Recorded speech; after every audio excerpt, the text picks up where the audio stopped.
Olá, bem-vindos a mais uma aula de ciências. Eu sou a professora Jéssica e na aula de hoje vamos conversar sobre o heliocentrismo e o geocentrismo. Vamos lá?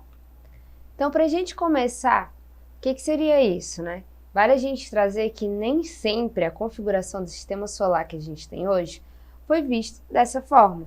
E foi um tema que proporcionou muitos debates ao longo da história, que foi o funcionamento de como que seria então a dinâmica do sistema solar. E aí esse interesse em compreender os movimentos dos corpos celestes acabou resultando em muitas observações, pesquisas e teorias religiosas e também científicas sobre esse fenômeno. Aí na imagem vocês já podem ver um pouquinho de como é que seria heliocentrismo e geocentrismo. Reparem que no heliocentrismo o Sol está no centro, mas já no geocentrismo quem está no centro seria a Terra. Então, sobre a ordenação do sistema solar, as duas teorias que foram desenvolvidas ao longo da história que ficaram mais conhecidas foram essas duas. De um lado nós temos o Sol como centro do sistema e do outro nós temos a Terra e o Sol que faria aí um caminho em volta da Terra, bem como os demais planetas e a Lua também. E aí para a gente continuar, vamos entender um pouquinho mais sobre o geocentrismo. Por muito tempo, a humanidade ficou presa a essa teoria. E o que seria geocentrismo? Esse geo vem de terra e centro vem de centro, né? Quem estaria no centro? Nesse caso, a Terra seria o centro do universo e todos os astros estariam girando ao seu redor. Então, inclusive, a igreja daquele momento, que tinha uma figura muito forte para todo mundo, também corroborava com essa teoria, tá? De que a Terra estaria no centro. E quem ajudou muito também no debate dessa teoria foi o astrônomo grego chamado de Cláudio Ptolomeu. No início da era cristã, o que ele trouxe aí? Que a Terra estaria aí no centro. E a Igreja Católica, né, ela defendia esse pensamento porque estava de acordo com os textos bíblicos que colocavam o homem como figura central da criação divina. Então estaria o homem na Terra e no centro do universo, consequentemente. E aí no geocentrismo também vale a gente trazer que essa questão de ser alinhado com as ideias da igreja, porque querendo ou não, eles se apoiavam aí no que estava escrito na Bíblia. E desde a antiguidade também, a humanidade, ela tem essa discussão, tenta explicar de qual seria o comportamento de muitos dos componentes do planeta. Então não seria à toa que quem estaria no centro também seria uma discussão pertinente para o momento. Nesse caso do geocentrismo, destacam-se aí as regularidades que se podem observar no céu, principalmente no céu noturno, ao anoitecer no caso. Já o heliocentrismo já vem de uma proposta nova, né? Surgiu aí entre os séculos XVI e o século XVII. E grandes mudanças na física aconteceram a partir daí. Nicolau Copérnico, um astrônomo e matemático polonês, ele foi o que deu ênfase a essa teoria, e que, é claro, ia totalmente ao contrário do que estava sendo defendido no momento. Nesse caso, Hélio vem de Deus Sol, que seria o deus dos romanos aí. Então, nesse caso, o Sol estaria no centro. Copérnico, ele desenvolveu aí um sistema bem compreensível. O Sol estaria de forma fixa e de forma imóvel, ou seja, o Sol não teria aí uma movimentação, como é o que a gente observa com os demais planetas e inclusive com a Lua. A Lua que gira em torno da Terra, segundo essa teoria. E já a Terra, junto com os outros planetas, ela tem a possibilidade de girar em torno do seu próprio eixo, bem como fazer esse caminho aí em volta do Sol.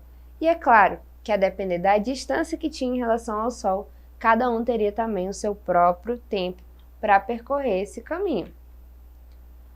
Nicolau Copérnico aí, vale a gente trazer que as suas ideias não iam de encontro com os ideais bíblicos. Então, por medo dele ser considerado herege naquele momento, as suas ideias só foram divulgadas depois de sua morte. E a obra dele, apesar de ter sido divulgada só depois, ainda chegou a ser condenada pela Santa Inquisição. E aqueles que apoiavam as suas ideias, naquele momento, eram condenados. E aí, para que ele chegasse a essas conclusões também, não foi algo assim rápido, não foi algo da noite para o dia, e ele fez várias observações e cálculos matemáticos para chegar a esse resultado. Ele demorou cerca de 30 anos para desenvolver as suas teorias. As interrupções de seu trabalho, claro que eram constantes. E por que ele tinha que interromper? Justamente por conta do medo de ser punido pela igreja naquele momento, já que ele era uma ideia contrária. E os questionamentos aí sobre o Sol ser o centro do sistema solar tirava a Terra e o homem do centro do universo, o que colocava em xeque o dogma católico que afirma que o homem seria a imagem e semelhança de Deus. E aí, quais que seriam os principais impactos da teoria heliocêntrica? Vale a gente trazer, né? Se não era uma ideia que ia de acordo com o que era difundido no momento, já causava um grande impacto a partir daí, porque é como se eles estivessem indo de um encontro contrário às ideias que eram mais aceitas naquele momento. Então, com o movimento aí renascentista, o heliocentrismo ele ficou muito vinculado também a uma valorização da ciência. Então, o impacto positivo da teoria heliocêntrica foi essa. E vale a gente trazer também que a teoria heliocêntrica é a teoria que ainda é aceita hoje. E no caso da teoria heliocêntrica também, vale a gente trazer o seguinte, ó, no campo da filosofia, a adoção do heliocentrismo em detrimento do geocentrismo provocou novas reflexões sobre o lugar da humanidade no universo, que agora não seria mais como o centro de tudo. Então, se a gente for comparar as duas teorias, o que a gente tem aí para dar ênfase nas duas? Heliocentrismo, o Sol está no centro do universo. Quem vai estar se movimentando ao redor do Sol vai ser os planetas e os satélites naturais. E é o que a gente consegue, como eu já disse para vocês, observar hoje, tá? A Terra, ela demora aí cerca de 23 horas e alguns 56 minutos para fazer um movimento de rotação, que é o movimento que ela faz em torno de si própria. Mas para que ela faça um caminho em volta do Sol, demora cerca de 365 dias, e a cada 4 anos, 366.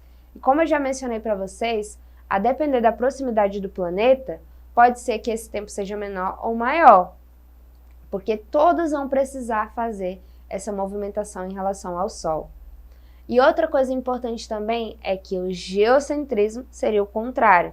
Geocentrismo, quem estaria aí no centro seria a Terra. A Terra que estaria imóvel e no caso do geocentrismo, quem estaria fazendo toda uma movimentação seria o Sol, os outros planetas e também a Lua. Então hoje essa ideia não é mais aceita, mas durante muito tempo foi a ideia que foi mais difundida e qualquer um que apresentasse uma ideia contrária não seria levado a sério. Muito pelo contrário, por mais que tivesse toda uma base matemática, por mais que tivesse toda uma observação astronômica em relação às afirmações que eram ditas. E aí, para a gente continuar, nós temos o nosso exercitando. Na nossa primeira questão, a gente tem o seguinte. Nicolau Copérnico, um matemático e astrônomo polonês, ele propôs que a Terra não está no centro do sistema solar, e sim o Sol. Esse modelo, que é o mais aceito nos dias atuais, é chamado de modelo heliocêntrico. A esse respeito, é correto afirmar que, letra A, no geocentrismo, o Sol é o centro do sistema solar e do universo, diferentemente do terraplanismo, em que a Terra se encontra nessa posição. Letra B, o terraplanismo propõe que a Terra possui formato planificado, diferentemente do heliocentrismo, no qual a Terra tem formato ovoide. Letra C. No heliocentrismo, a Terra fica no centro do sistema solar, e não o Sol, como no terraplanismo. E letra D. No geocentrismo, a Terra é o centro do sistema solar, enquanto no heliocentrismo, essa posição é ocupada pelo Sol. E aí, gente, dentre essas afirmativas, qual é a alternativa correta? Nesse caso, a afirmativa correta vai ser a letra D. No geocentrismo, a Terra é o centro do sistema solar, enquanto no heliocentrismo, quem vai ser o centro vai ser o Sol. E lembra-se que naquele momento, há muito tempo atrás, a ideia mais difundida seria a do geocentrismo, a Terra que vai estar no centro. Já na nossa segunda questão, nós temos o seguinte.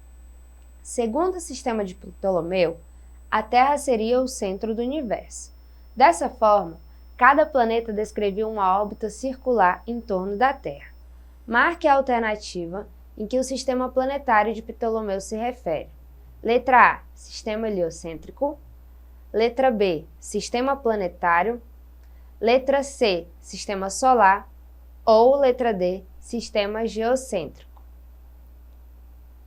Nesse caso, o sistema planetário de Ptolomeu, ele vai se referir ao sistema geocêntrico. Lembra, sistema geocêntrico é aquele sistema onde a Terra vai estar no centro. E aí o Sol e os demais planetas que precisam fazer um caminho em volta da Terra, que nesse momento seria a Terra e o homem considerado como centro. Na nossa terceira e última questão, nós temos o seguinte: marque a alternativa correta a respeito do modelo astronômico proposto por Cláudio Ptolomeu. Letra A. O modelo ptolomaico propunha que o Sol girava ao redor da Terra e todos os outros planetas giravam ao redor do Sol. Letra B. Nicolau Copérnico, no século XVI, propôs que a Terra era o centro do sistema planetário, proposta que era contrária de Ptolomeu. Letra C. O sistema planetário proposto por Ptolomeu trazia a ideia de que a Terra era o centro do universo e os demais astros giravam ao seu redor. E por último, letra D. A proposta de Ptolomeu era de um universo simples, por isso o Sol deveria ser o centro e os demais planetas girariam ao seu redor. Nesse caso, pessoal, qual seria então o modelo proposto por Cláudio Ptolomeu? Nesse caso, o modelo proposto por ele, gente, é a de que a Terra era o centro do universo e os demais astros giravam ao seu redor. Lembra que nesse caso é uma ideia, que ela caiu em desuso, porque na verdade o centro do universo vai ser o Sol e os demais planetas, aliás, que vão estar fazendo todo o caminho em volta do Sol, tá? Então essa foi a nossa aula de hoje. Vocês podem acessá-la mais vezes na plataforma Eduque. Até a próxima aula!